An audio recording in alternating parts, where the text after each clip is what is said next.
All right. We started all the way back in episode 10.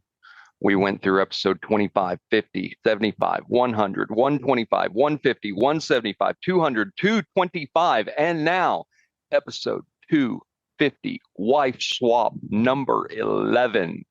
Yeah. 11. We've done 11 wife swaps. Wow.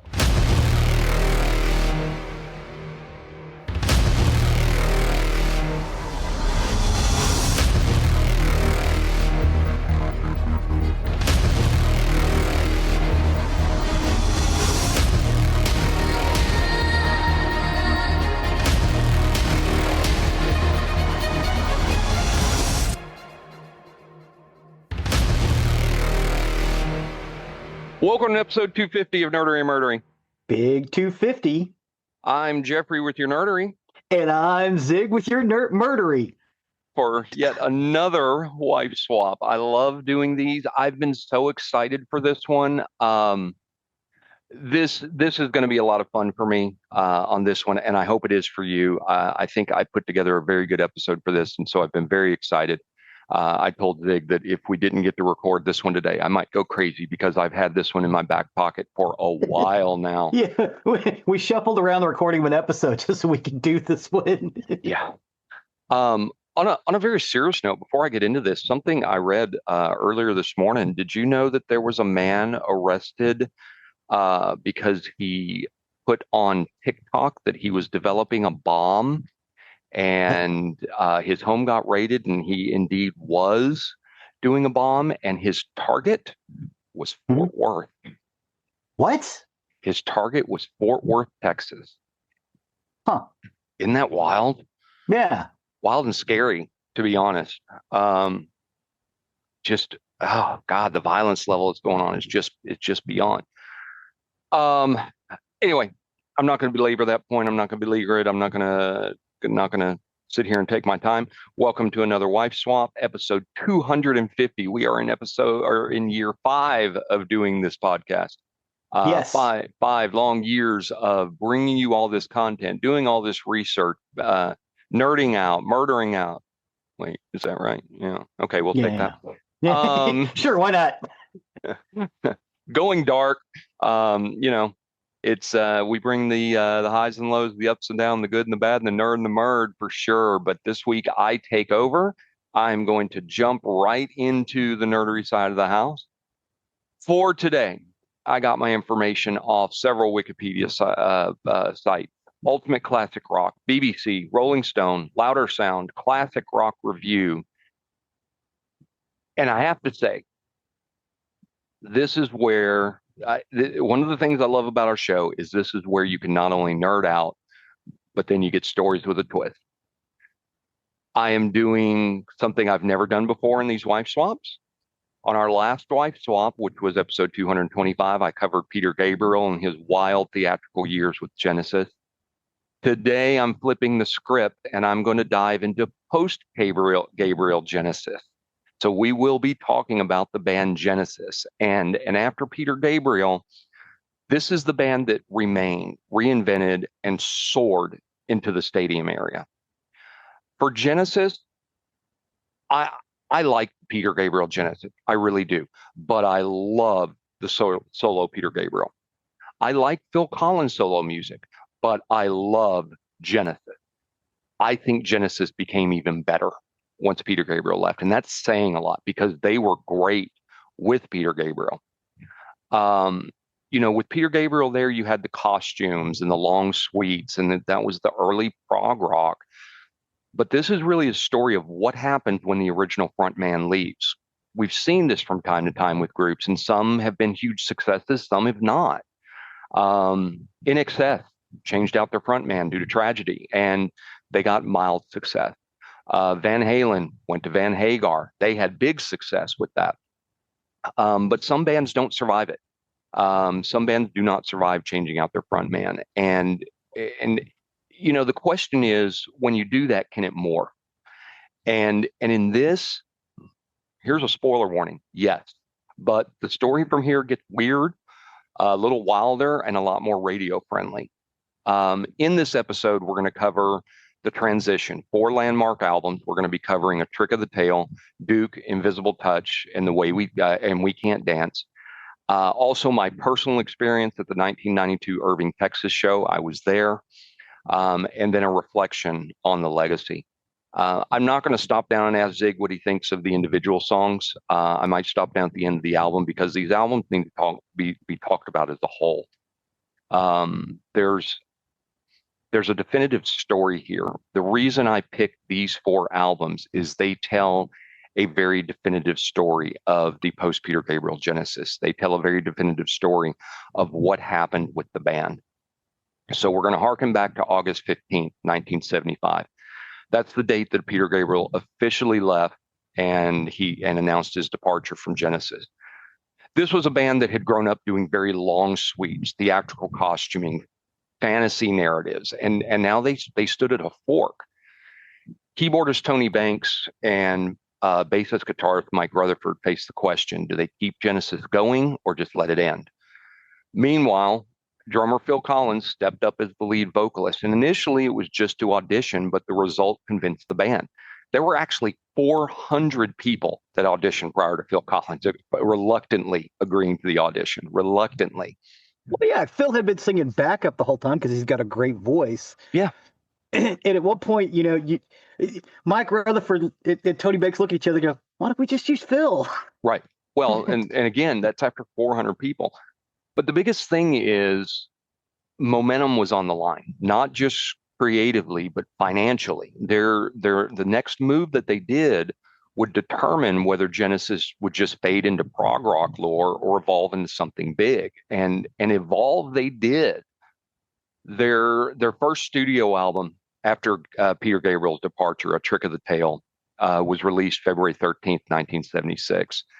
Again, this is where Phil Collins sang lead for the first time on songs like A Trick of the Tail and Squonk. The sound still leaned very prog rock. There were longish tracks, layered keyboards, guitar solos, expansive composition, but it really still sent a message. It sent the message of, we're still here and we're still Genesis. When Peter Gabriel left after The Lamb Lies Down on Broadway in 74, Genesis had a choice. They could either stop or evolve, and they decided to evolve. And Trick of the Tail was proof of that life. When Peter Gabriel left Genesis in 1975, it should have been the end. And a lot of people thought it was the end. It's funny because a lot of people thought Peter Gabriel's career would end after leaving Genesis. And the same critics were saying Genesis would end without Peter Gabriel, because this was a band that was known for the front man with fox heads, flower costumes, and 12-minute epics about the apocalypse. But instead of collapsing, Genesis went back into the studio and they just kind of shrugged their shoulders and said, let's just write. The result was a Trick of the Tail, and it's one of the great resurrection albums in rock history. The first without Peter Gabriel, the first with Phil Collins on lead vocals, and here was the shock of it. It's brilliant. It kept the progressive rock DNA, complex time signatures, long instrumental passages, mythic lyrics, but the production here is cleaner and the arrangement's more melodic. They recorded this at Trident Studios, London, the same studio that Bowie's Ziggy Stardust was done in, and it was produced by David Henschel, who worked with Elton John. And the album really has a polished mid-70s tone. It was deep synths, analog reverb, and lush layering. Hensel's production emphasizes Phil Collins' drumming and Tony Banks' keyboards equally. So Genesis now sounded balanced rather than frontman led. I think you have a point. Yeah, you can tell by this album that one of the major contributing songwriters is steeped in jazz time. Yes, which Phil Collins is, because Phil Collins was originally a jazz musician. Yes, and you can tell. Yes, absolutely. But this was still Genesis, but just without the theatrical veil, and you can hear their personalities now. Ripples and Trick on the album point towards Duke and Invisible Touch, which would come years down the road. And this was where Phil Collins transitioned to his dual role of singer and drummer, which at the time was almost unheard of. Tony Banks was the secret architect of the album. Many of the tracks are his writing or co-writing. Critics were mostly pleasantly surprised at this album. They noted that the band's sound revitalized. A trick of the tail was not just Genesis surviving, it was Genesis redefining what progressive rock could sound like with a heart, melody, and restraint. So we'll kind of dive into the album because right out of the gate, the opening track, Dance on a Volcano, it feels like Genesis was flexing its muscles here. It was a statement piece. There's complex time signatures, thunderous drums, and swirling keyboards. And the first time I heard this, I thought, wait a second, this sounds a lot like Emerson, Lake and Palmer. And it did. It had that same aggressive energy, the same symphonic fire. Tony Banks was channeling his inner Keith Emerson while Phil Collins is pounding away at 7/8 time, which is that jazz time, like he's trying to knock a hole through the studio wall. And it was a warning shot saying, he yes, may have. Yeah, he may have. But this was a warning shot. This was them saying, yes, Peter Gabriel's gone, but we can still melt your faith. Genesis then did what only they can do. They pivoted. Track 2, Entangled, really kind of drifts in like a dream. There's 12-string guitars, a gentle mellotron choirs, and this ghostly calm that erupts after the eruption of the opener. Steve Hackett, who was still with the band at the time, he co-writes it, and you can really feel his fingerprints all over it. It's very pastoral, it's very haunting, and it's really like lying in an English meadow at sunset while something unsettling just stirs out of view. The last minute of the song, which is all mellotron and atmosphere, might be one of the most beautiful things Genesis has ever recorded. Track 3, which is Squonk, is the thunder to Entangled's rain. This is heavy blues bass built on folklore about an ugly little creature that cries itself into a puddle when captured. Phil's drumming is enormous, and his vocal delivery on this one, confident. That's the best thing you can say about it. This is the moment when you realize he's not trying to be Peter Gabriel. He's just trying to be Phil Collins. And you can practically hear the seeds of his solo career sprouting from this one. There was a big groove, big voice, big swagger. From Squonk? From Squonk, absolutely. I would agree with that. Yeah. And you also hear on this one the very beginning of the very trademark Genesis sound. Madman Moon follows, and this is Tony Banks' grand statement. This is lush piano lines, strings, and a cinematic feel that borders on classical composition. It's melancholy, it's beautiful, and this is Genesis channeling. Best way I could put it is kind of channeling Debussy with guitars. Phil Collins shows a completely different side here. He's very tender and vulnerable, and he's proving he can handle the emotional weight as easily as the power song. Then we go to Robbery, Assault, and Battery. This is a cheeky little crime story where Phil Collins sings in a Cockney accent about a hapless crook and the detective chasing him. And this is really vintage Genesis humor, and it's the song you could imagine Peter Gabriel doing in costume, but Phil Collins delivered it kind of with a wink. Musically, it's tight, it's complex, but it never feels self-indulgent. This is the band saying, hey, we can still have fun too. There is a lot more Emerson, Lake and Palmer influence on this one as well. Ripples might be my personal favorite on this album. Mike Rutherford wrote the lyrics, and they're absolutely stunning. This is a meditation on aging, beauty, and change.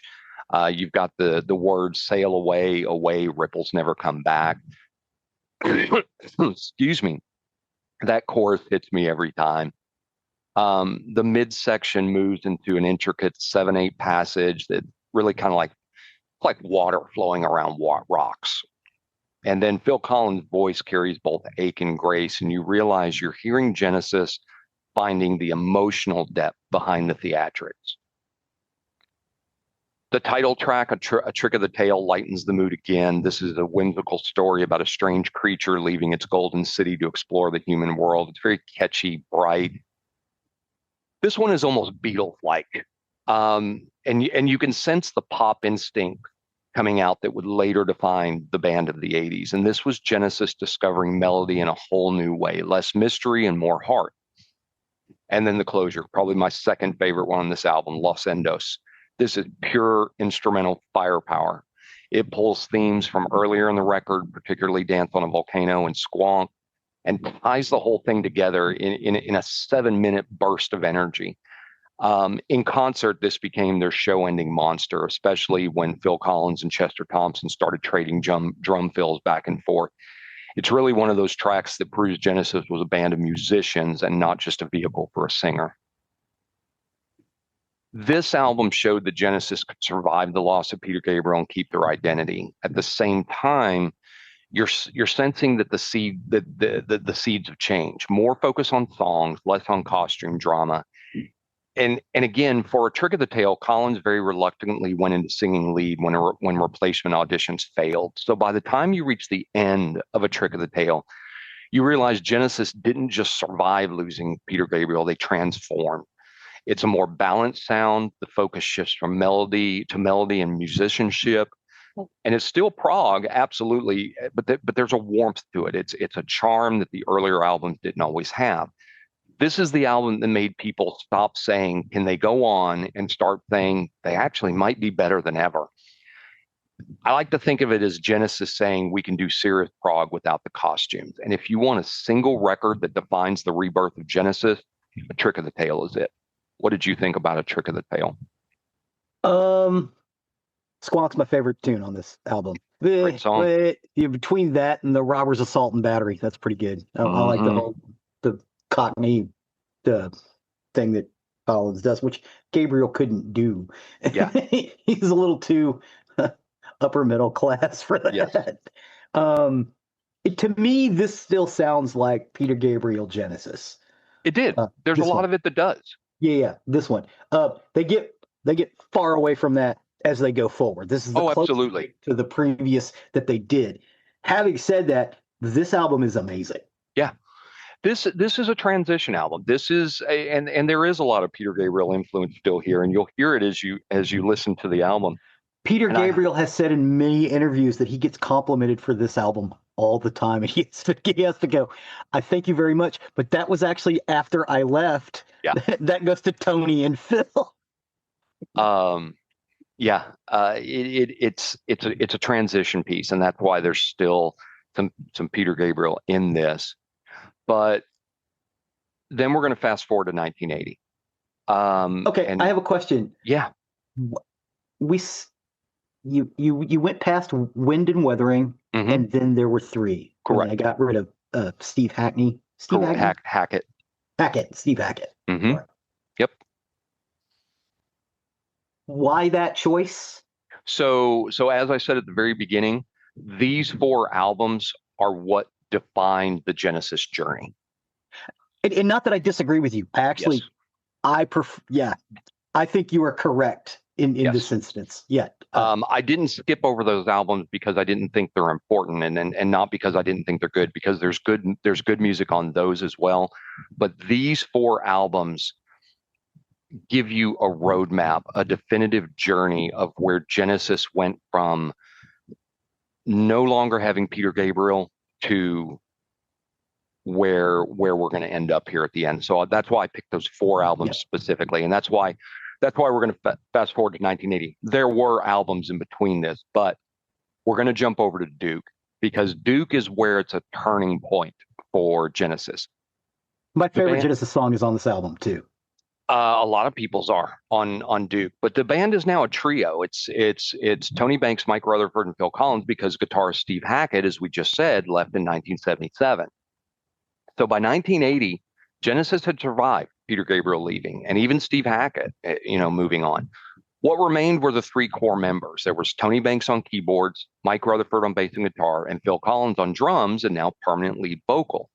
3 men, 3 directions, and 1 question: what now? That's how Duke came about. It was released in March of 1980, and this is a turning point. This was Genesis stepping out of the purely progressive world and into something that felt new. So let's kind of set the scene. Late 1970s, Genesis had been experimenting, and then there were 3 in 1978, hinted at shorter radio-friendly songs, but they hadn't nailed the formula yet. Meanwhile, Phil Collins' personal life was crumbling. His marriage was failing apart, and he poured that emotional weight into songwriting. You can feel it on Duke. And that's why I came to Duke as the next one, because here's where you can feel it. And this is where there's a serious turning point. Because if A Trick of the Tail was the rebirth, Duke is Genesis growing up, becoming both cinematic and human. This album really pushed further into songcraft. Turn It On Again is the hooky album that starts to bring stadium geography into the process. Sound-wise, it's a mixture of prog rock roots. There's still Sweet-like structure and pop rock ambition. You can hear them testing the waters of mainstream. This is the bridge between the post-Peter Gabriel survival phase and the commercial giant phase. Genesis began to change their audience scope. The album opens with Behind the Lines. It's a grand orchestral, it's sweeping keyboard overture that honestly, it could have gone on The Lamb Lies Down on Broadway. But the groove underneath is tighter and it's funkier. And then Phil's voice. He is no longer on this album the drummer who just happens to sing. He is a full-blown frontman. He is confident, he is urgent, and he is soulful. It then goes into Duchess, which is one of their most underrated gems. This is the story of a performer's rise and fall, fame, glory, and isolation. And it's a clear metaphor for the band's own evolution. And you can really almost picture the crowd cheering as she fades into shadow. It's poignant, it's cinematic, and that electronic drum pattern gives it almost futuristic pulse. Then you get to the single, and let me rephrase that. Then you get to the single, Turn It On Again. This was Genesis rewriting the rules. 7/4 signature, but somehow it grooves like a pop anthem. There's magic, they kept prog rock complexity, but they made it feel effortless. And every band has one song that defines their live shows. For Genesis, this was it. The crowd chant, the energy, Phil Collins bouncing around the stage. It was the transformation from art rock to arena rock, and it was now complete. If you are at any Genesis show in the 80s or 90s, you know the moment that the riff hits, the place explodes. Duke, however, isn't just the hits. Keith A's is pure Tony Banks melancholy. These are lush chords, ambiguous lyrics that really feel like they're standing in a fog of self-reflection. Man of Our Times gave Mike Rutherford's guitar some bite. This is the heavier side of the record. And really, this one foreshadows what Invisible Touch would later polish. Next, you have Misunderstanding, and this is Phil Collins' first big crossover song. This is a very simple, soulful, and heartbreakingly direct. This is my favorite Genesis song. Well, you can almost feel that this was the divorce papers in every line he sings. When Misunderstanding, and there's some doo-wop vocals in it. Yeah, which it's just like Misunderstanding is a great song, and when it hit U.S. radio, it blew up, and suddenly Genesis was no longer just a progressive act from Britain. They were now charting next to the Police and the Cars. And emotional honesty, that pop sensibility, this is what would define Phil Collins' solo work and drag Genesis right along with him. The end of this album brings it all home. There's the final suite, which is Duke's Travels and Duke's End, and this ties everything together. Instrumentally, it's breathtaking. It revisits earlier musical themes, and it turns the record into a concept piece without ever calling itself one. This is Genesis's last true prog epic, but streamlined, and every note has a purpose. Phil Collins' drumming in the closing minutes is pure clinic. You hear his jazz roots, his precision, and his emotional attack. When it fades out, you realize Duke didn't just abandon the old Genesis, it refined it. It took the theatrical ambition of the Gabriel years and wrapped it in modern sound. Critics called it a comeback, fans called it a rebirth. I call it the bridge. Duke is where Genesis stopped asking, who are we without Peter, and started answering, we're Genesis and we can do anything. It set the stage for everything that came next, the arena tours, the pop hits, the MTV videos, all the way to Invisible Touch. You can hear the transition happening right here in this album, one song at a time. What did you think of Duke? Again, it's got my favorite Genesis song on there. I do like the last suite, the stuff about Duke. I think that's really cool. Yep. And it doesn't sound self-indulgent. And a lot No, of prog rock to me sounds really self-indulgent. it can. It's not. It's not. It's not at all. Duke is a great album. Yeah. Yep. Duke is a phenomenal album. And again, my favorite Genesis song's on there. It's Misunderstanding. And not just because of the vocals. There's everything about that song is badass. Yeah. Agreed. Agreed. So by 1986, Genesis was not just a band anymore. Whoa, whoa. Now, Abacab and Genesis. Because we had two Again- more albums. Yeah. again, the 4 albums that define a path. I Okay. have there. The reason I didn't address any of those others is they were all parts within the path, but the 4 albums that I'm talking about are very definitive milestones within that path. Okay. That's why I stayed with these 4 albums. So they weren't just a band anymore. They were now a brand. They had gone from art rock underdogs to now they were full-blown pop rock royalty. The lineup was solid. The trio, and every one of them was firing on all cylinders. Their last few albums built momentum, like I said, but Invisible Touch is where they reached escape velocity. It was released on June 6th in 1986, and this album was not just successful, it was everywhere. Oh yeah. 5 Cannot- top.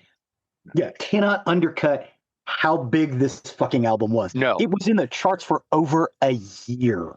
5 top 5 singles in the US alone. Genesis had now officially crossed over into global pop culture.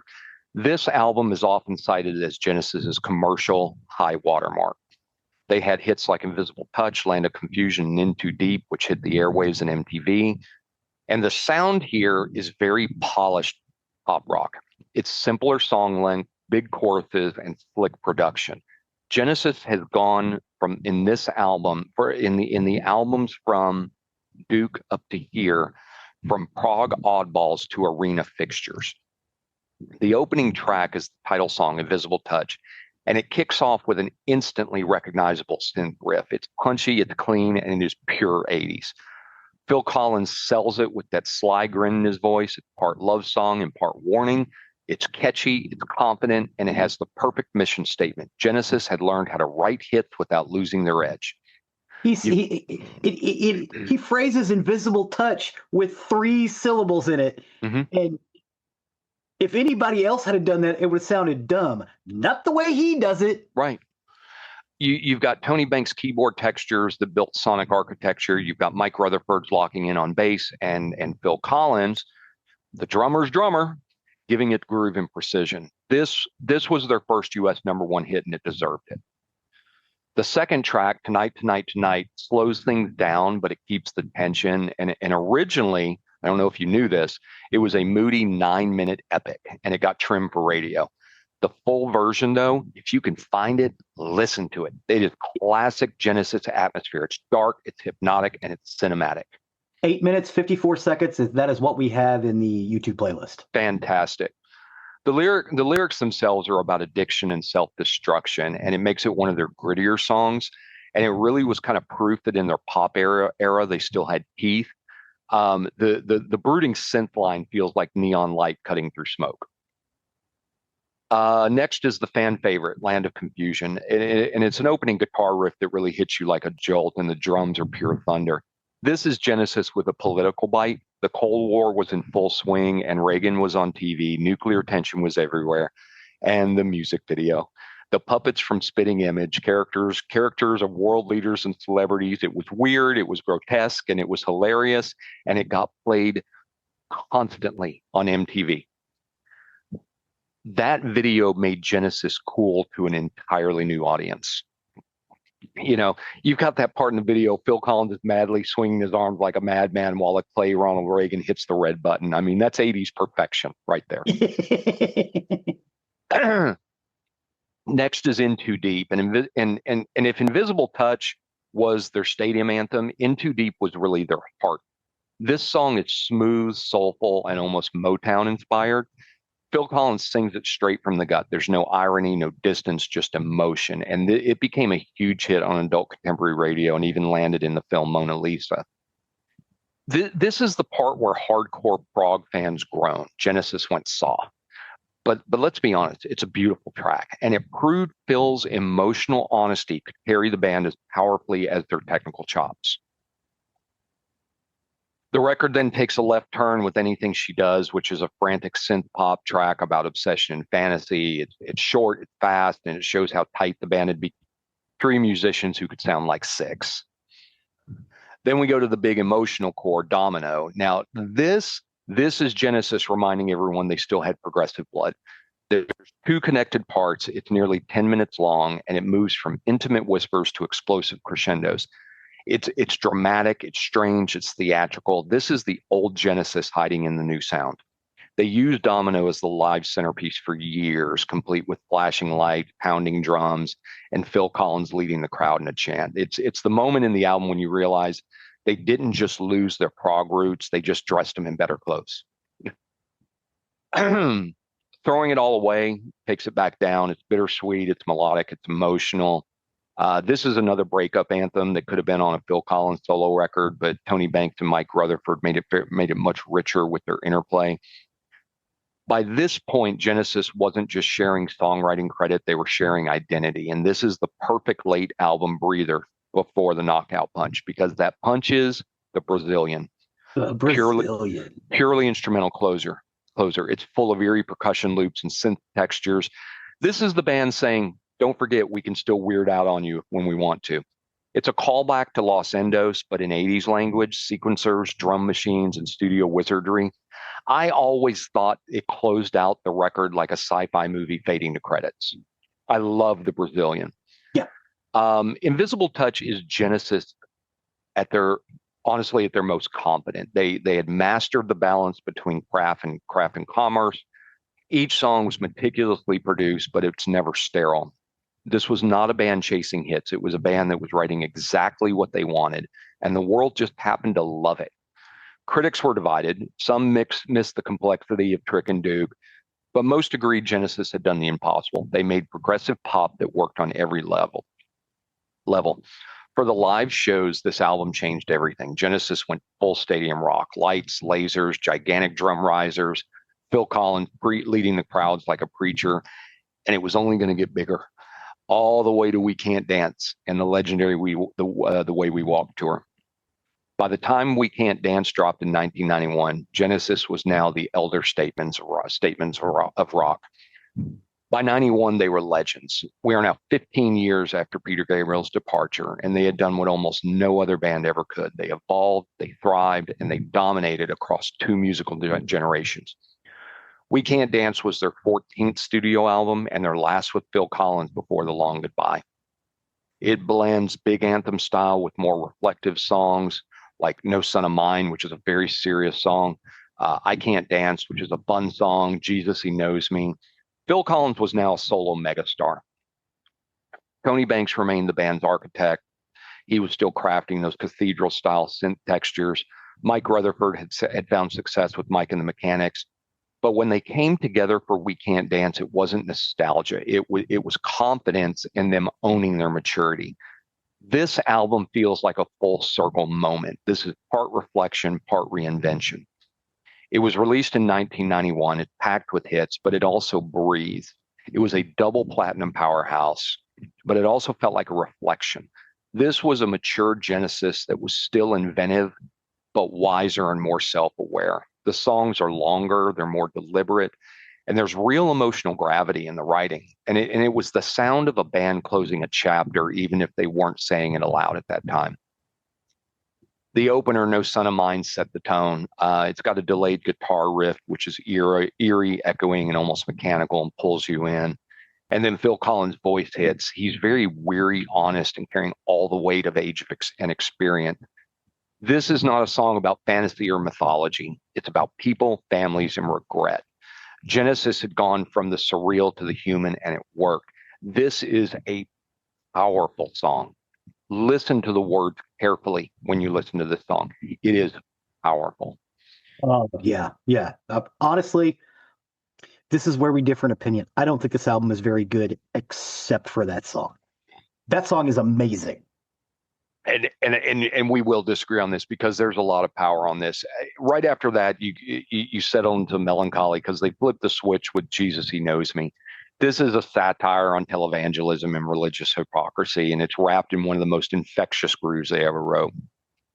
It's social commentary with a beat, and it's just as relevant today as it was in 91. Phil Collins delivered it with a smirk and a swagger. Honestly, it's almost like he was mocking his subject. The video for it was classic. It was Phil in preacher makeup, sunglasses, and a white suit. This was pure MTV gold. And that combination of humor and sharp commentary became a part of the late era Genesis DNA. They could make you laugh, they could make you think and dance, and sometimes all in the same verse. Speaking of dancing, next along comes I Can't Dance. And this one is kind of interesting. This started as a joke riff between Mike Rutherford, Mike Rutherford, but the band just kind of ran with it, tongue in cheek, very self-aware, very magnetic. It had a bluesy stomp, sarcastic lyrics, and they had this awkward runway walk that they dance in the video. It's very sarcastic, it's funny, it's very self-aware. And this was Genesis making fun of themselves and the fashion-obsessed culture of the 90s. Phil Collins' delivery is perfect. He leans into the absurdity with his grin, and you can even hear it without seeing his face. The kicker on this one, it became a monster hit. Everyone knew I Can't Dance. It was everywhere. If you were alive in the early 90s, you saw it on MTV, you saw it in commercials, you probably heard it at your cousin's wedding. The next is Hold On My Heart. I love this song. It's a very slow burn. It's beautifully arranged. And I think it's Phil Collins at his most vulnerable. Tony Banks' keyboards are very soft and airy in here, and Mike Rutherford's guitar almost whispers through this. This is Genesis as seasoned craftsmen. There's no tricks, no flash, just emotional honesty. And it's really easy to forget how intimate this band could be when they slowed down. If you listen closely, you can. This song, listen to it very closely because I really feel this song was them almost feeling the curtain beginning to fall, that they knew the end of that the era was ending. The next song we go to that I have to mention is Driving the Last Spike. Love this song, start to finish. This song takes us back to the progressive storytelling route. It's 10 minutes long, and there's no flashy hooks. There's no radio edit. It's just a slow build of emotion and history. It's the story of British railway workers of the 19th century, the navies who dug tunnels, blasted rock, and built the railways that changed England forever. It's written from the perspective of one of those men, reflecting on the sacrifice, the danger, and how nobody remembers the ones who died building progress. The lyrics read like a ghost confession. It's one worker reflecting on sacrifice and obscurity.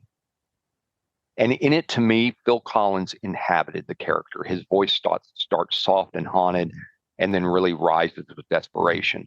By the time the keyboards and drums explode mid-song, you're inside a cinematic moment. And this is Genesis doing what they'd always done best.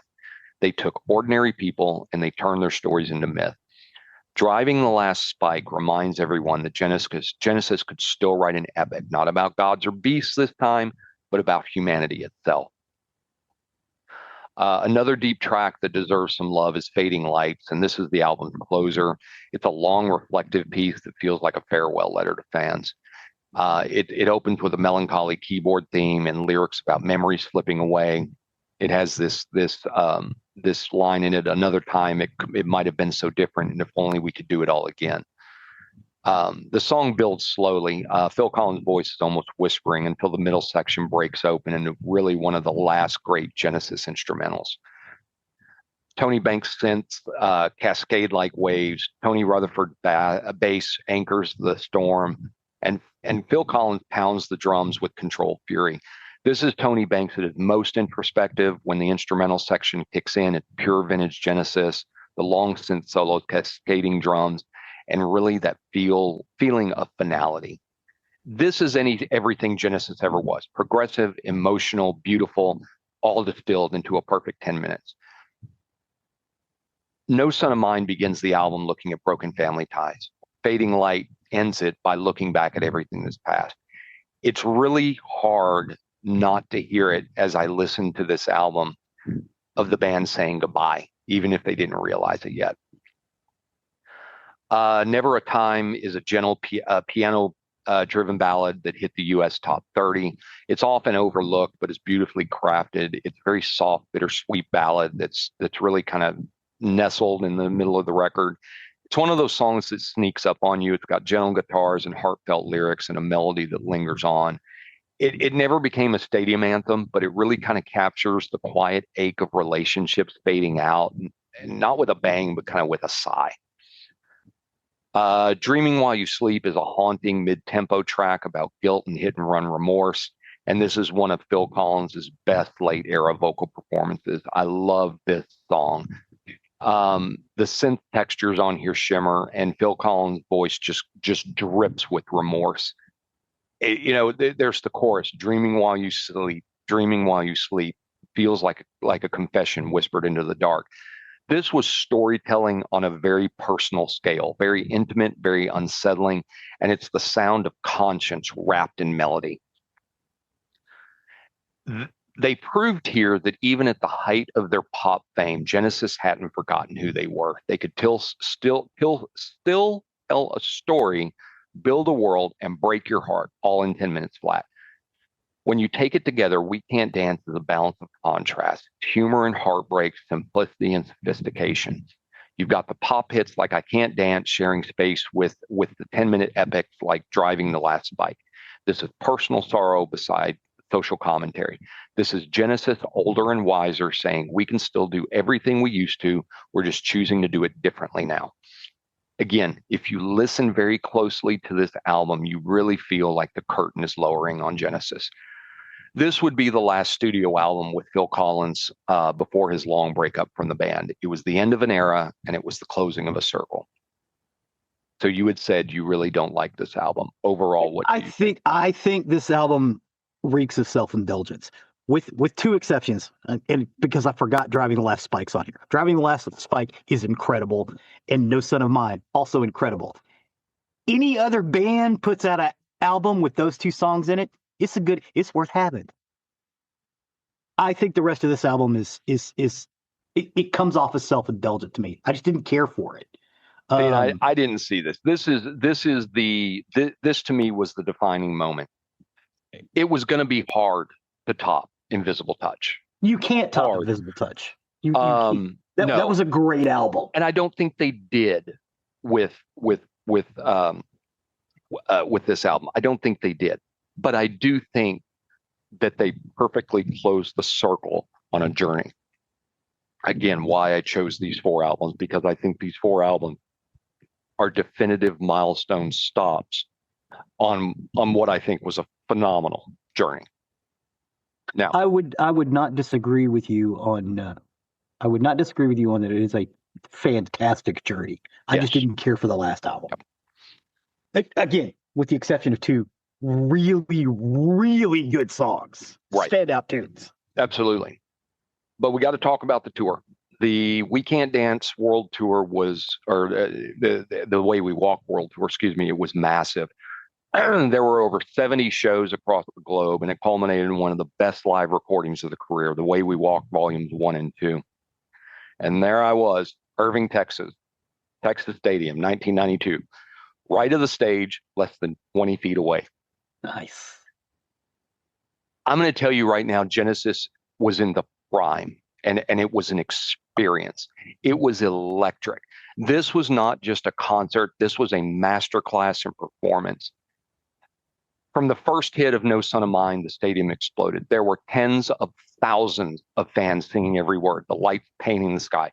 The old Texas Stadium, I think, held like 50 or 60,000 people. There was not an open seat in that house. They covered hits from Invisible Touch and We Can't Dance, plus earlier material. The production, the visuals, everything was dialed to the max. And then the moment, and you can get this whole concert on YouTube, by the way. Mm-hmm. The moment, the legendary drum duet between Phil Collins and Chester Thompson. This was a showcase moment where Phil Collins and Chester Thompson matched each other in a drumming face-off. Were we wrong about Daryl Sturmer being the drummer? Was he the guitarist instead? He may have been, because it was Chester Thompson on the drums. And that's who Collins used in his solo stuff too. It was the same guy. Yeah. Yes. Okay. Yes. When they did this, the crowd erupted. It was undescribable, honestly. Two kits side by side, pounding and singing, trading fills, like two warriors going at it is what it was. They are monsters on this. It was thunder and the entire building shook. And from my vantage point, 20 feet from the stage, I could see the beads of sweat on their face. I could see the sticks flying. I could see the tightness of this band. And you felt like you were part of a moment. Genesis was not just performing, but manifesting their stadium era power in this. You didn't just hear it, you could feel it in your chest. There was vibration and precision, pure joy of performance. And even now, decades later, I can still feel it. I watch this video from time to time. This was not Genesis just playing songs. They were proving that three men could sound like an army. The set list was perfection. Land of Confusion, Invisible Touch, Domino, I Can't Dance. Even Los Endos was in here. They were not phoning it in on this concert. They were celebrating a lifetime of music, and the chemistry on the stage was unreal. Phil Collins commanded the crowd. Tony Banks lost in his keys. Mike Rutherford smiling as he bounced from bass to guitar. To me, this was like watching history because it was. We Can't Dance ended up being Phil Collins' final studio album with Genesis, at least till they did a reunion decades later. But did they actually do an album, or was it? They did not. They did not. Okay. No, it's just a live recording. Mm-hmm. Okay. And you can really hear the closure in it. These were songs about faith, family, loss, growing older, and this was Genesis saying goodbye without saying goodbye. The critics called it mature, reflective, maybe even a little too long. I disagree, but fans all knew better. This was the sound of a band that had conquered everything and still had something to say. For me, standing there in Irving, Texas that night, it was not about pop or prog anymore. This was about connection. It was a shared history between the band and the audience that was carried on through sound waves and drum fills. So when I think about Genesis after Peter Gabriel, We Can't Dance is where the journey culminates.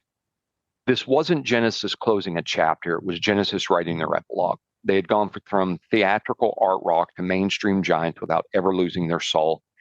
And to me, they went out with grace, humor, and heart. If A Trick of the Tail was rebirth, and Invisible Touch was a supernova, We Can't Dance was their legacy. It was a reflection. This was their final perfect mirror held up to a lifetime of music and a final bow from the band that had nothing left to prove. Would you say it was the funeral for the band? In a way, in a way. Okay. And a lot of this album sounds that way too. They just didn't know it at the time. They just didn't know it. When Peter Gabriel walked away from Genesis in 1975, most people assumed the story was over. Most people thought, how could a band built on masks, myth, and 20-minute epics survive without its storytellers? And as I said at the beginning, most bands would have died after such a loss, and Genesis didn't. What we've seen across A Trick of the Tail, Duke, Invisible Touch, and We Can't Dance, to me, is something extraordinary. It's a band that refused to die and reinvented itself again and again without losing its heart. Tony Banks stayed the quiet architect, crafting those vast keyboard landscapes. Mike Rutherford became the backbone. He was steady, he was melodic, and he grounded all. And Phil Collins, the drummer who was not supposed to sing, became one of the most recognizable voices in rock history. Together, they didn't just continue Genesis, they redefined it. What I love about this evolution is that it mirrors our own lives. We all start out a little theatrical, trying to prove something, dressing up our ambitions in costumes and noise, but with time, experience, and maybe a few scars, we find clarity. That's why I did these 4 albums together. Genesis did that. They went from myth to melody, from art rock to honest rock, from prog to pop. The shift is real and deliberate. It was art versus commerce. Some fans mourn the early era, some celebrate the hits. You can acknowledge both. Through it all, they kept the spark, the willingness to experiment and to reach and to feel. You can trace it in the music, the technical veracity of Dance on a Volcano, the heartbreak and misunderstanding, the political bite of Land of Confusion, and the humanity of No Son of Mine. It was different languages, same soul. When I stood in Texas Stadium in 1992, just 20 feet from that stage, watching Phil and Chester hammer out on that drum, it hit me that night. This was more than nostalgia. This was endurance. This was a band that outlived trends, critics, and expectations, and they were still giving everything they had. Every beat, every note, every ounce of sweat under those stage lights said the same thing. We're still here and we still matter. So when I look back on post Peter Gabriel Genesis, I don't see a lesser version. I see the same creative spirit wearing a different face. I think it's a story of transformation that took one of rock's strangest acts into one of its greatest. From the volcano to the dance floor, from myth to humanity, Genesis proved that evolution isn't about losing who you were. It's about finding who you've meant to be. And that is the real trick of the tail. Very nice. And that's my story on Genesis. Well, thank you, sir. That's actually awesome. That's why I was so excited to do this episode. I sat and I listened to all four of these albums back to back to back. They are in our YouTube playlist too, kids. And that's phenomenal too. Listen to these songs. They are beautiful. Some are heartbreaking. They're poppy. Listen to all of it and listen as I talked about this progression from where they were all the way through.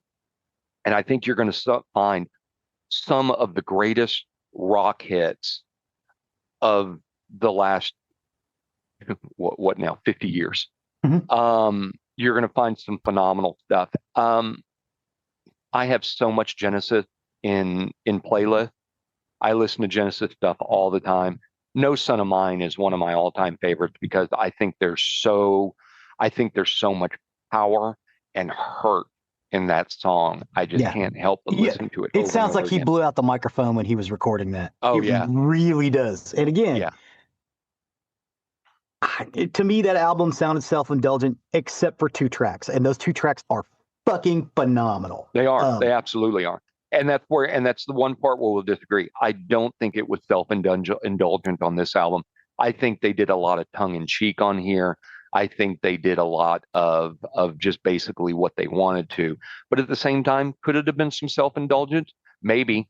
This was Genesis at the height of their power. Post-Invisible Touch, where they could... Post-Invisible Touch, where Genesis could have wrote a song about their cat's asshole and it would have hit the chart. Yes. I was about to say the same thing. They could have written a song about their cat's asshole and hit the charts. So yeah, maybe there is some indulgence there, and I'm just a little jaded to that album because to me, it could be the fact that I went to that concert and it was beautiful. It was wonderful. It was energetic. I got to be 20 feet from the stage.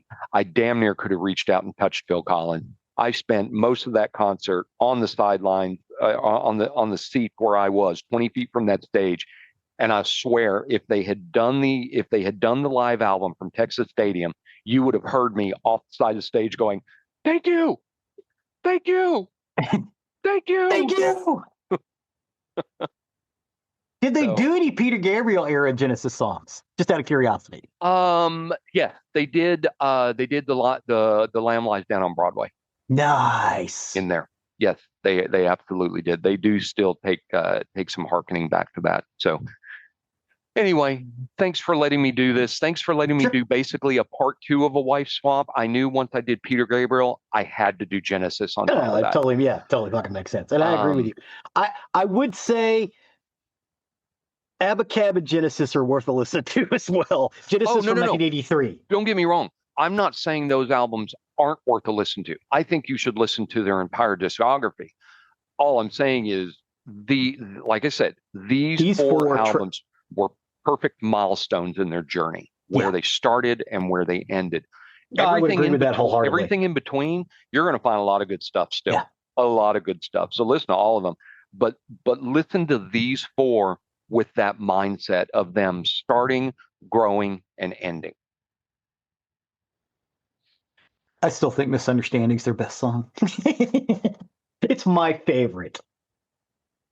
Well, there you go. That's the end of mine. So thank you, sir. I'll let you take it away. I guess I will take over with the nerdery side of the house. No, I will take over with the murdery side of the house. Murder. Today, for episode 250, We're going to talk about the Armenian Genocide. I got my information from the Armenian National Institute, the United States Holocaust Memorial Museum, the New York Times, and Wikipedia. The Armenian Genocide took place between the spring of 1915 and the fall of 1916. At least 664,000 and possibly as many as 1.2 million Armenians were killed.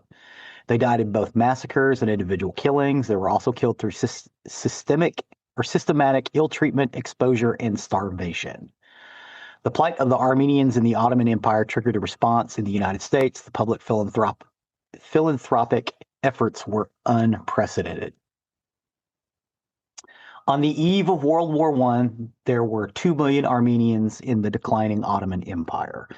By 1922, there were fewer than 400,000. The others, some 1.5 million, were killed in what historians consider a genocide. As David Fromkin put it in his widely praised History of World War I and its aftermath, a peace to end all peace. Rape and beatings were commonplace. Those who were not killed at once were driven through mountains and deserts without food, drink, or shelter. Hundreds of thousands of Armenians eventually succumbed or were killed. The man who invented the word genocide, Raphael Lemkin, a lawyer of Polish-Jewish origin, was moved to investigate the attempt to eliminate an entire people by accounts of the massacres of the Armenians. He did not, however, coin the word until 1943, applying it to Nazi Germany and the Jews in a book published a year later, Axis Rule in Occupied Europe. But to Turks, what happened in 1915 was at most just one more messy piece of a very messy war that spelled the end of a once powerful empire. They reject the conclusions of historians in the term genocide, saying there was no premeditation in the deaths, no systematic attempts to destroy the people. Indeed, in Turkey today, it remains a crime, insulting Turkishness, to even raise the issue of what happened to the Armenians. In the United States, a powerful Armenian community centered in Los Angeles has been pressing for years for Congress to condemn the Armenian Genocide. Turkey, which cut military ties to France over similar action, has reacted with angry threats. A bill to that effect nearly passed in the fall of 2007, gaining a majority of co-sponsors and passing a committee vote. But the presidential administration of that time, noting that Turkey is a critical ally, more than 70% of the military air supply for Iraq go through the Incirlik air base. They're pressed for the bill to be withdrawn, and it was. The roots of the genocide lie in the collapse of the Ottoman Empire. Let's talk a little bit of history here. Armenians have been in Anatolia since at least the 6th century BCE, which is about 1,500 years before the arrival of the Turkmen under the Seljuk dynasty. The Kingdom of Armenia adopted Christianity as its national religion in the 4th century of the Common Era, establishing the Armenian Apostolic Church. Following the end of the Byzantine Empire in 1453, 2 Islamic empires, the Ottoman Empire and the Iranian Safavid Empire, contested Western Armenia, which was permanently separated from Eastern Armenia held by the Safavids. By 1639, the Treaty of Zuhab, the Ottoman Empire was multi-ethnic and multi-religious, and its millet system offered non-Muslims a subordinate but protected place in society. Sharia law encoded Muslim superiority but guaranteed property rights and freedoms to worship to non-Muslims, dahimis, in exchange for a special tax, or the dahimis tax. The 1912 First Balkan War resulted in the loss of almost all of the empire's European territory. This is the Ottoman Empire. And the mass expulsion of Muslims from the Balkans. The Ottoman Muslim Society was incensed by the atrocities committed against Balkan Muslims, intensifying anti-Christian sentiment and leading to a desire for revenge. Now, this also has ties to the Balkan Wars of the 1990s, the same sort of thing going on. But this is not the Balkan Wars of the 1990s. This is the First Balkan War of 1912. The Balkan Wars put an end to the Ottomanist movement for pluralism and coexistence. Instead, the CUP turned to an increasingly radical Turkish nationalism to preserve the empire. CUP leaders such as Talat and Enver Pasha came to blame non-Muslim populations' concentrations in strategic areas for many of the empire's problems, concluding by the mid-1914 as they were internal tumors to be excised. Of those, Ottoman Armenians were considered the most dangerous because CUP leaders feared that their homeland in Anatolia, claimed as the last refuge of the Turkish nation, would break away from the empire as the Balkans had. In January 1913, the CUP launched another coup, installed a one-party state, and strictly repressed all real or perceived internal enemies. After the coup, the CUP shifted the demography of border areas by resettling Balkan Muslim refugees while coercing Christians to emigrate. Immigrants were promised property that had belonged to Christians when part of the eastern Thrace was reoccupied by the Ottoman Empire during the Second Balkan War in mid-1913. So they had a Balkan War in 1912 and then another one in 1913. This is before the First World War. There was a campaign of looting and intimidating against Greeks and Armenians, forcing many to emigrate. Around 150,000 Greek Orthodox from the Aegean coast were forcibly deported in May and June of 1914 by Muslim bandits who were secretly backed by the CUP and sometimes joined by the regular army.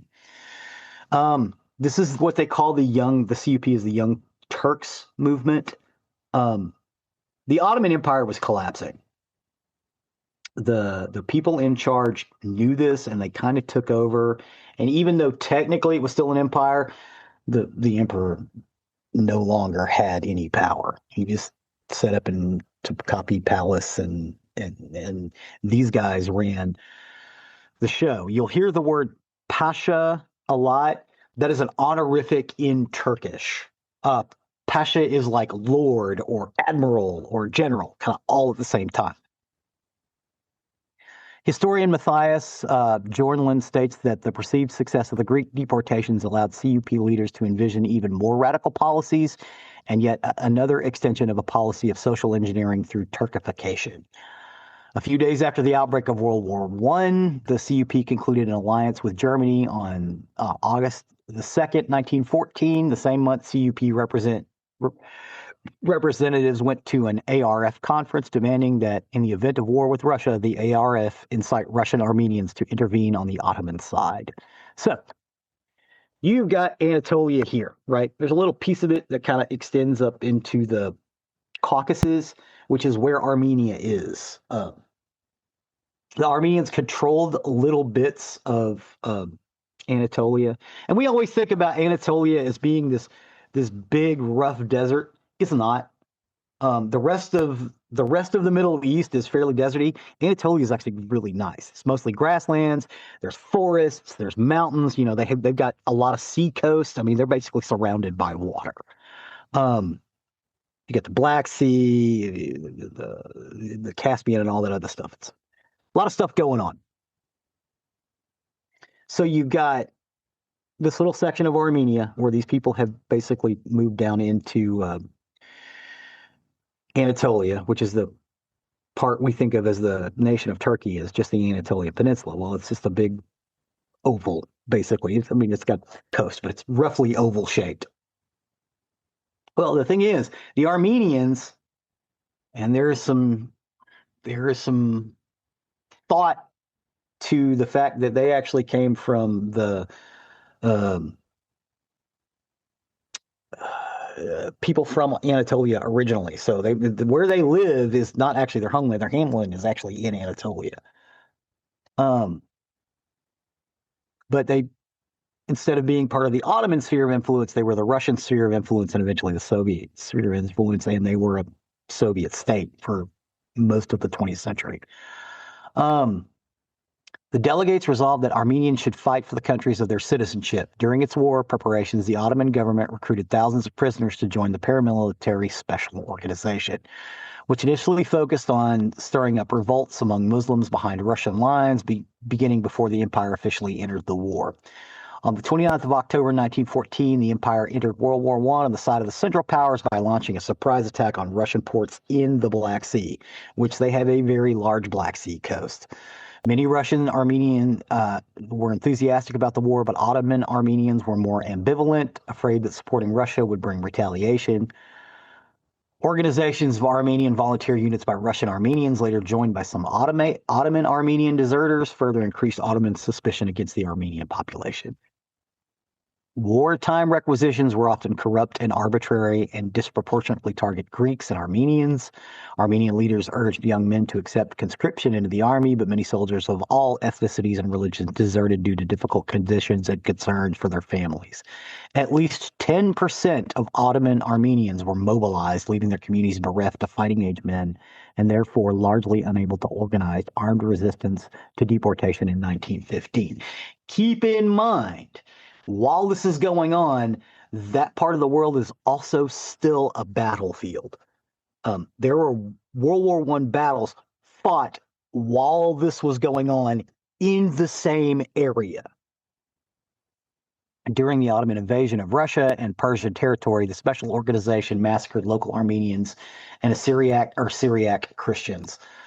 Beginning in November of 1914, provincial governors of Van, Bitlis, and Erzurum sent many telegrams to the central governing process pressing for more severe measures against the Armenians.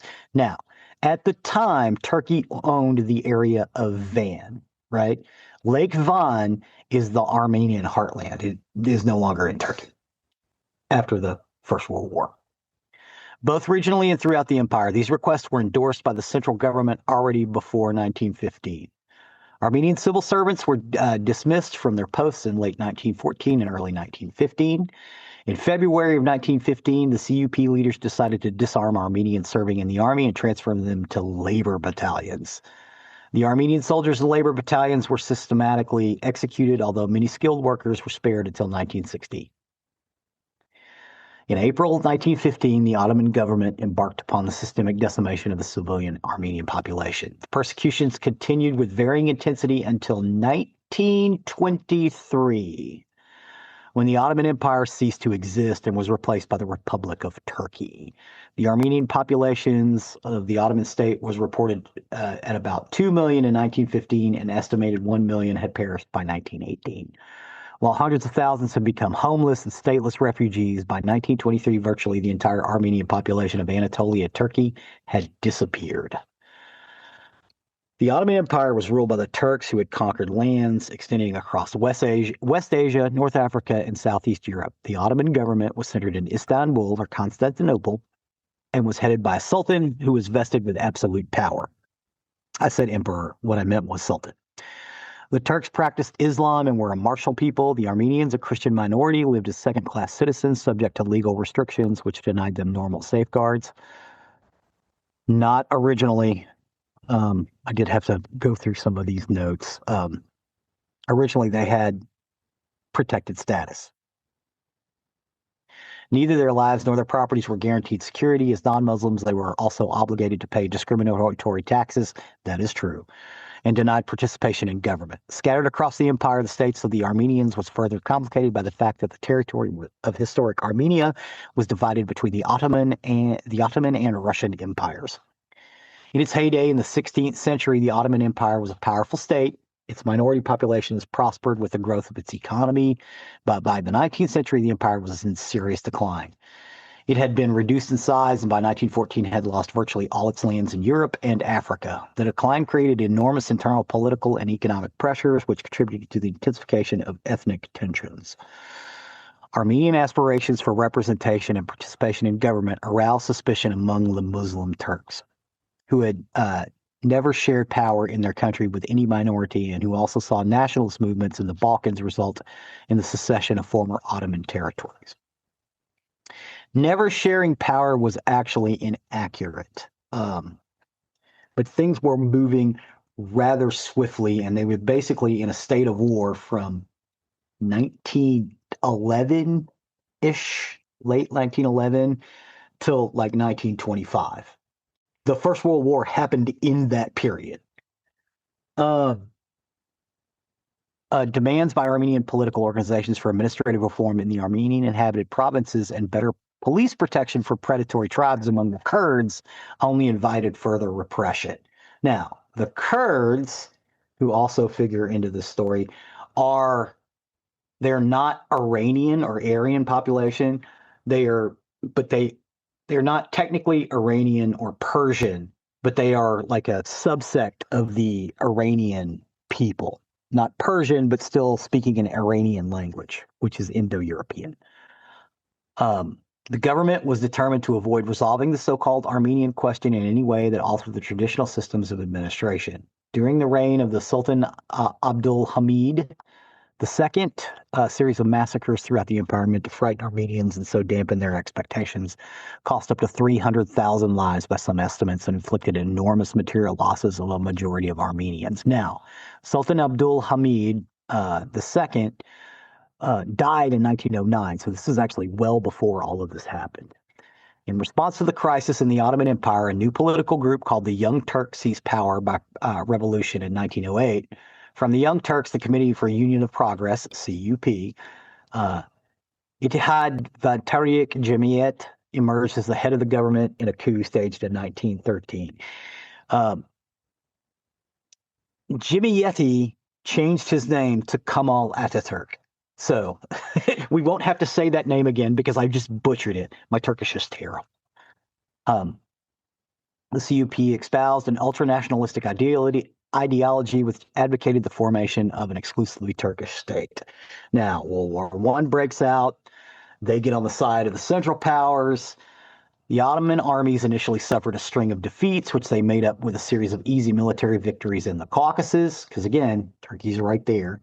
In 1918, before the Central Powers capitulated later that same year. Whether retreating or advancing, the Ottoman army used this occasion of war to wage a collateral campaign of massacres against the civilian Armenian populations in the region to which warfare was being conducted. These measures were part of the genocidal program secretly adopted by the CUP and implemented under the cover of war. They coincide with the CUP's large program to eradicate the Armenians from Turkey and the neighboring countries for the purpose of creating a new pan-Turanian empire. Through the spring and summer of 1915, in all areas outside the war zones, the Armenian population was ordered deported from their homes. Convoys consisting of tens of thousands, including men, women, and children, were driven hundreds of miles toward the Syrian desert. The deportations were disguised as resettlement programs. Their brutal treatment of the deportees, most of whom were made to walk to their destinations, make it apparent that the deportations were mainly intended as death marches.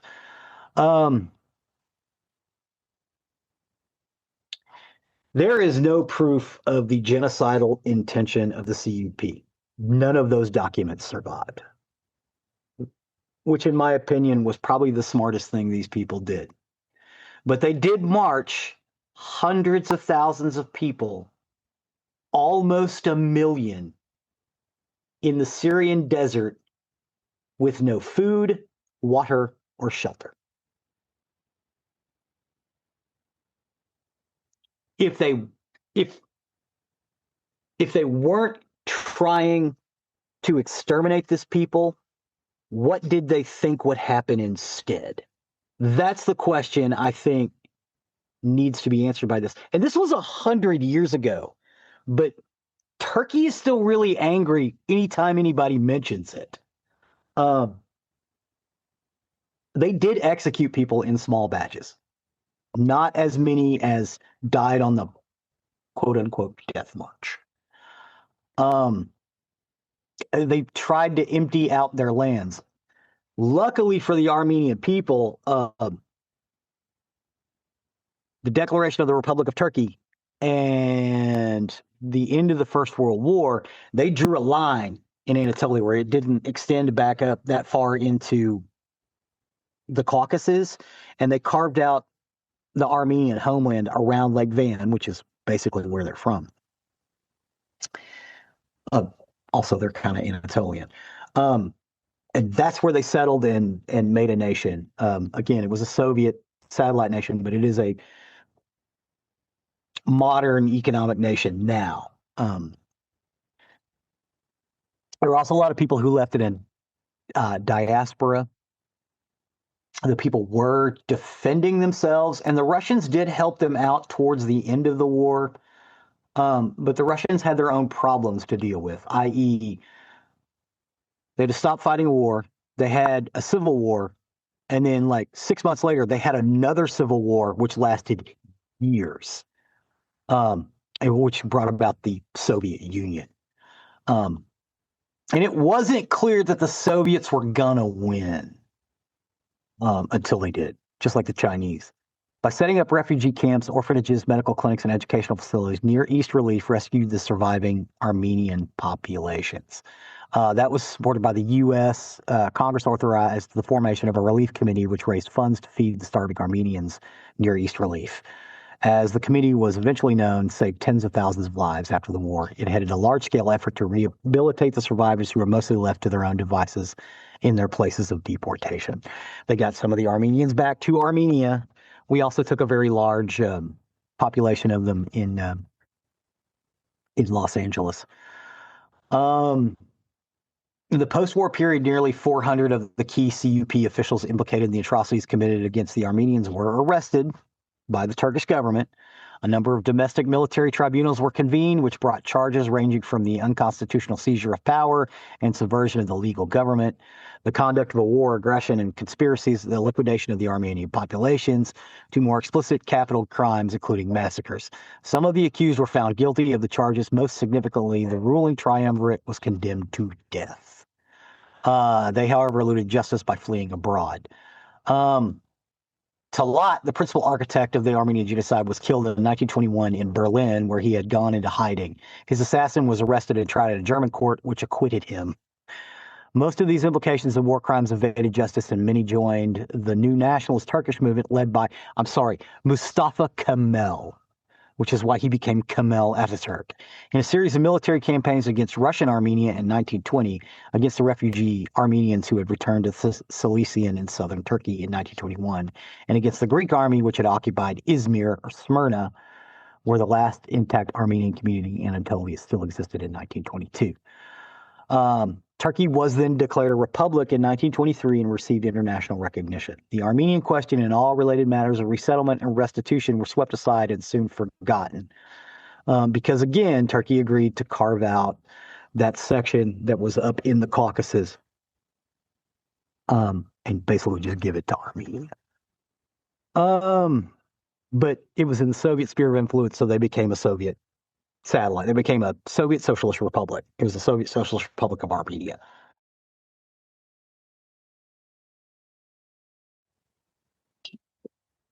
That was a lot of information, and I'm sorry about that. The problem with this is it wasn't well documented at the time. It was during the First World War, which was in this area basically a cataclysm. A lot of people in Anatolia, the Caucasus, starved to death whether they were on a march or not. Right. Because there was no food getting there.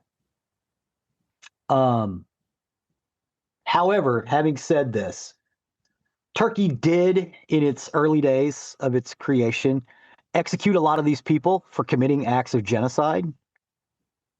I don't understand why today they can't say, hey, we executed these guys. We even went as far as going to get one in Berlin in 1921. And it would probably do a lot to mitigate a lot of the bad blood that's going on. So I don't know why they don't do that, because they'd already admitted to it. They admitted to it 100 years ago. But, you know, geopolitics being what it was, Armenia was on the side of the Soviets during the Cold War, and Turkey was on with us. You know, maybe that has something to do with it. You know, is it because they might have to implicate Kemal Ataturk, who is their hero? Maybe. I don't know. We do know that there were 2 million Armenians living in Turkey. And by the end of it, there were less than 1 million. So what happened to those people? You know, yeah, they may not have just stood them up or put them in gas chambers, but marching somebody 2 weeks in the desert with no food or water, you might as well have just shot him. It would have been nicer. You know, that's a horrible way to die. Yeah. You know, mothers and babies and little old ladies, little old men marching in the Syrian desert while the war was going on. Yeah. In the area. Just horrible. I don't know. Usually, I cover these genocides and stuff just because I feel like we should talk about them more. Because we don't want to repeat shit like that. Right. No, and that's I think we've said it on the show, but I mean, we have all said this for years. I've said this for years. I was very big into history, starting late in high school, all the way into college, and to this day.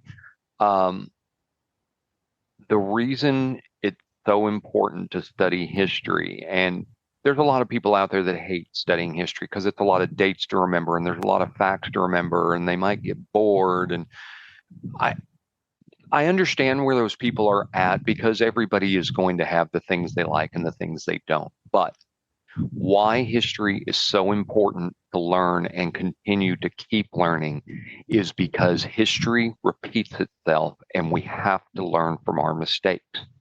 Um, you've seen times throughout history where people did not learn from their mistakes. In World War One, the Germans found out it's a bad idea to attack Russia in the winter. Mm-hmm. They did not learn that lesson in World War II, and they attacked Russia in the winter again. Yeah, but I mean, in the First World War, they beat the Germans' ass at the Mazurkan Lakes and in the other part. Once they got into the Ukraine and Archangel, that's where they ran into trouble. No, I But if they were understand. just going to go up to the Finnish border, they would have been fine. The No, problem is that's not what they did. right, and that I know, and that's what I'm saying. They did not learn from that mistake. You just and it's just you've got to look at history and you've got to see what happened. And I'll bring World War II up again. We have to be very careful in today's society that we do not allow another charismatic person like Adolf Hitler was. Because if you haven't studied history very, very well, you see Hitler as this monster, and how in the world could people follow him? That's how you see it if you don't know your history. Mm-hmm. If you know your history, what you'll know is the German people loved him. Yes. They loved him because he didn't start on the grand stage. He started in the little local pubs in little towns and told people, this is terrible, that Germany is not great.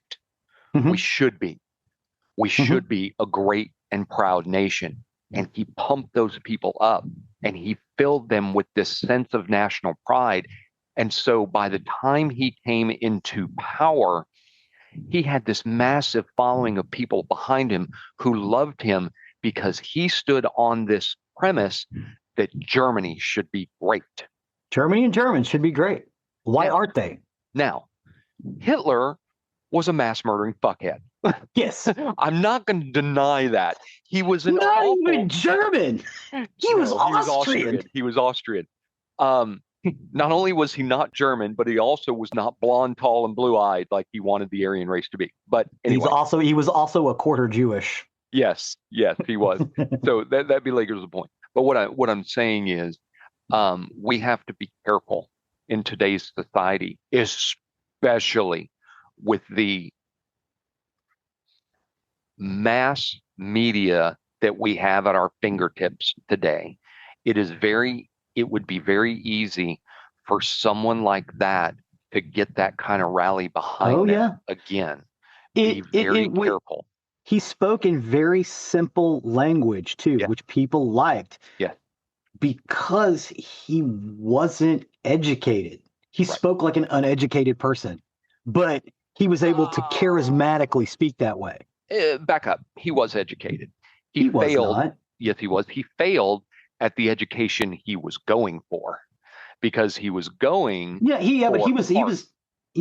I understand that. He was drummed out of most of the schools he was in because he refused to sit down and do what he's supposed to do. Yeah. I would not say he was uneducated. I would say that he was just rallying against authority. He didn't want to do what he was told, and he wanted to do his own thing, which drummed him out. Yes, but when he was spoke like an uneducated person. Yes, he absolutely did. He used the same words over and over he knew again. how to speak to people. He knew how to speak to people on their level, which is how he did what he did in the pubs, which is how he did what he did to rally the people behind him. He knew how to talk to people on their level. Now, was he a smart man? In some ways, yeah. In a lot of ways, no. He followed the wrong people. He followed the wrong advice. Had he listened to some of his more educated and smarter military strategists like Erwin Rommel, Heinz Guderian. Yes, like Rommel over Goering, yeah, Germany probably would have won that war. Yeah, Hermann Goering was a drug addict. Yes.